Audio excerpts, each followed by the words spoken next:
Hi. So லைஃப்பில் வந்து ஒரு சில விஷயம் நம்மளால் மறக்கவே முடியாது பார்த்தீங்களா. அந்த மாதிரி என் லைஃப்பில் ஒன் ஆஃப் த மறக்க முடியாத விஷயம் என்னென்னு பார்த்தீங்கன்னா, எனக்கு ஃபர்ஸ்ட் டைம் வந்து காலேஜில் கேம்பஸ் வந்தது.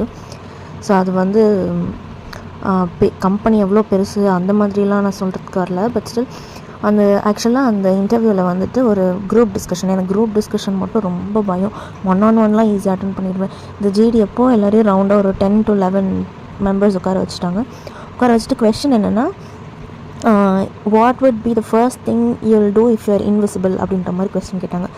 ஸோ இதில் வந்துட்டு நாங்கள் ஒரு 6th or 7th பிளேஸில் நானும் என் ஃப்ரெண்டும் உட்காந்துருக்கோம் அடுத்தடுத்து. ஸோ ஃபர்ஸ்ட் ஒருத்தங்களா கொஸ்டின் கேட்டு வராங்க. லைக் அவங்க கேட்டுட்டாங்க. ஸோ ஜிடி வந்து நார்மலாக இருக்கிற மாதிரி வாலண்டியர்ஸ் கிடையாது.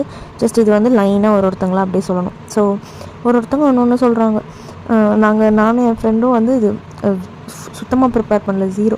ஸோ நாங்கள் என்ன சொன்னோம் அப்படின்னு பார்த்தீங்கன்னா, ஒரு சாக்லேட் ஃபேக்ட்ரி போயிட்டு என்னென்ன சாக்லேட்ஸ்லாம் இது வரையும் ட்ரையே பண்ணலையோ அதெல்லாம் ட்ரை பண்ணுவோம்.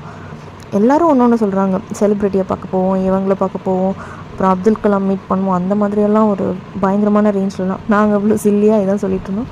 ஸோ உங்கள் லைஃப்பில் மறக்க முடியாத விஷயம் ஏதாவது இருந்தால் கமெண்ட்டில் சொல்லுங்கள். தேங்க்யூ, பாய்.